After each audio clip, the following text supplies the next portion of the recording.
शिवसेना उद्धव ठाकरे गट के वरिष्ठ नेता विनायक राउत ने शिक्षा मंत्री दीपक केसरकर और मुख्यमंत्री एकनाथ शिंदे पर जोरदार हमला बोला है।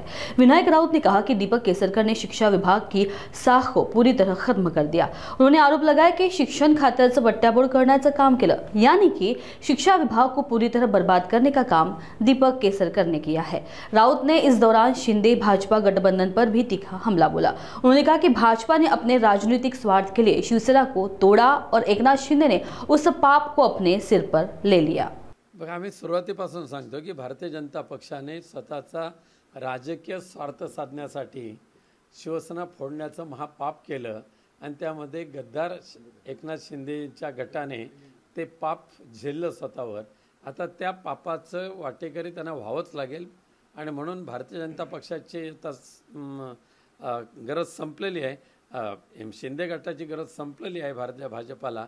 आता येणाऱ्या प्रत्येक निवडणुकीमध्ये त्यांना त्यांची जागा दाखवण्याचं काम करतीलच आणि म्हणून या सिंधुदुर्ग जिल्ह्यामध्ये भाऊबंदकीची जी काय वार चाललेलं आहे त्यामध्ये शिंदे गटाची विसर्जन करण्याचं काम भारतीय जनता पक्षाच्या माध्यमातून होईल।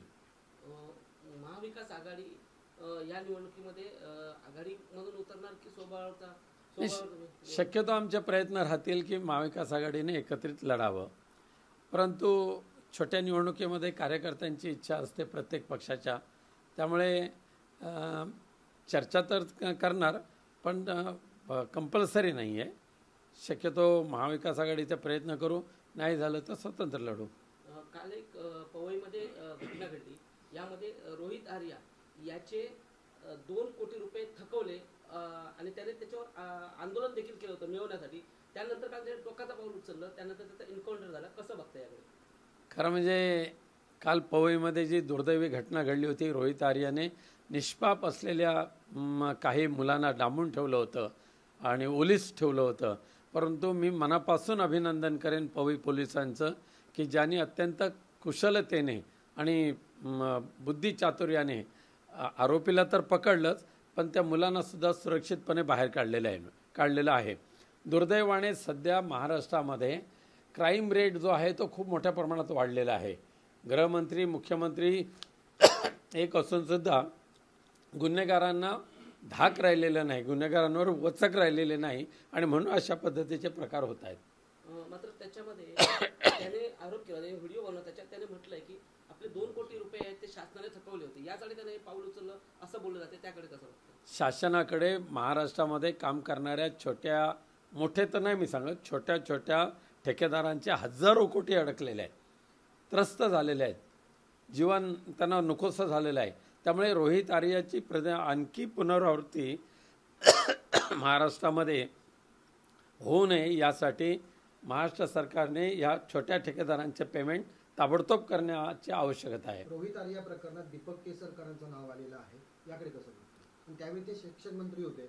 माझी शाळा सुंदर शाळा या अंतर्गत त्याने डिझाईन केलं होतं, त्याचे 2 कोटी थकवले होते, त्यावर कसं? खरं आहे ते। रोहित आर्य तसं अत्यंत बुद्धिचातुर्य असलेला आणि एक हुशार अभ्यासू असा तो तरुण होता आणि त्याने शिक्षण क्षेत्रामध्ये चांगल्या पद्धतीने आपले प्रोजेक्ट सादर केले होते। आता दीपकभाई केसरकर ज्या वेळेला शिक्षण मंत्री होते त्यावेळेला त्यांनी किती प्रोजेक्ट सादर केले याची मला कन्फर्म माहिती नाही, परंतु रोहित आर्य ज्या वेळेला ज्या अर्थी सांगतोय त्या अर्थी शिक्षण खात्यातले करोडो रुपयाचे देणं आजही बाकी आहे। जसं युनिफॉर्मचा प्रयोग फसला, त्यानंतर म्हणे त्यांच्या जावयाला ते युनिफॉर्मचा ठेकेदारी द्यायची होती, परंतु मुख्यमंत्र्यांनी लक्ष घातल्यामुळे तो प्रयोग फसला। त्यामुळे शिक्षण खात्याचा बट्ट्याबोळ करण्याचं काम दीपकभाई केसरकरांच्या शिक्षण मंत्री पदाच्या कार्यकालात झालेलं आहे।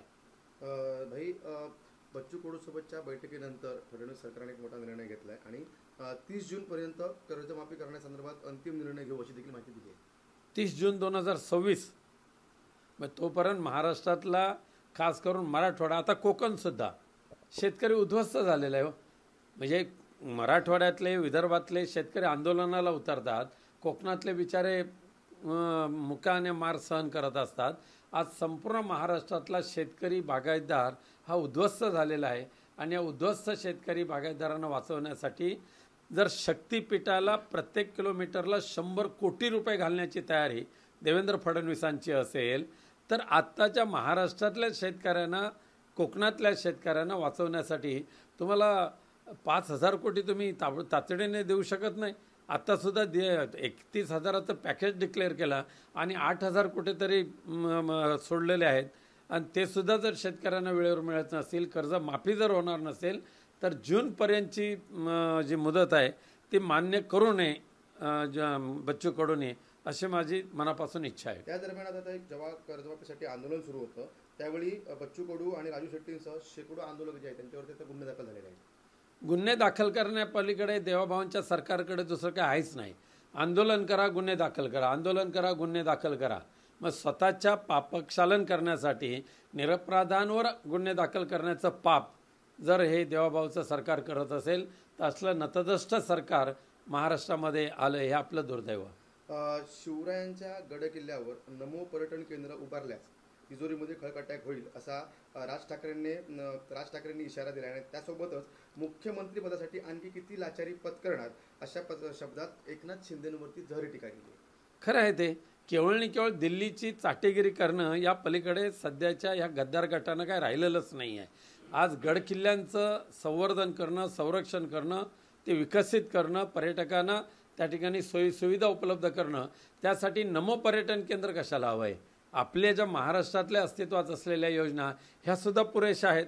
त्याच्यातूनच अनेक वेळा केलं. ह्या कोकणामध्ये सुद्धा सातत्याने नैसर्गिक आपत्ती ज्या वेळेला येतात, आम्ही एक मागणी केली मालवणमध्ये त्या तत्कालीन मुख्यमंत्री उद्धवजी ठाकरेंकडे, की ह्या वादळापासून किनारपट्टीच्या लोकांना वाचवायचं असेल लाईटीतून, तर तुम्ही भूमिगत विद्युत वाहिन्या टाका.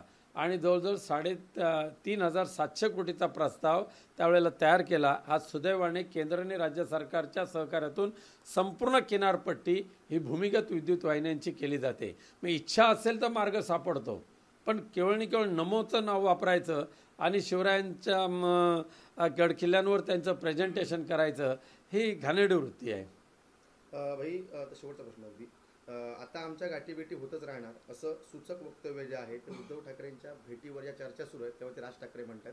आणि तुम्हाला वाटतंय का त्यामुळे युतीच्या चर्चांना अजून बळ आलंय? नक्कीच. आता तर एक स्वच्छ आहे. माननीय उद्धवजी ठाकरे, माननीय राजसाहेब ठाकरे यांनी महाराष्ट्र आणि मराठी वाचवण्यासाठी आणि या मराठी माणसांची, महाराष्ट्राची मुंबई वाचवण्यासाठी राजकारण बाजूला ठेवून एकत्र येण्याशिवाय पर्याय नाही हे ओळखलं आहे. आणि येणाऱ्या सगळ्या निवडणुकात नव्हे तर महाराष्ट्रासाठी, मराठी भाषेसाठी आणि मुंबईसाठी या दोन्ही बंधू एकत्र येणारच येणार, त्यामध्ये कोणतीही शंका नाही. महाविकास आघाडीमध्ये एकही उमेदवार नसेल जिल्हा परिषद पंचायत समितीमध्ये, असं नितेश राणे म्हणाले. हां, त्यांना सध्या कोकलायची सवय लागलेलीच आहे की मंत्रिपदाची मिजाज एवढी भिनलेली आहे डोक्यामध्ये. हा जिल्हा जो ड्रग तस्करांचा जो अड्डा बनला आहे, सिंधुदुर्ग जिल्हा म्हणजे सध्या ड्रग तस्करांचा अड्डा आहे आणि त्याचे पाठीराखे नितेश राणेंचा पक्ष आहे, राज्यकर्ते आहेत. त्याच्यातून सिंधुदुर्गला जरा मोकळं करा, मग महाविकास आघाडी राहते की नाही ते तुम्हाला तुमच्या डोळ्यांनी पाहायला मिळेल. चष्मा देऊ त्यांना.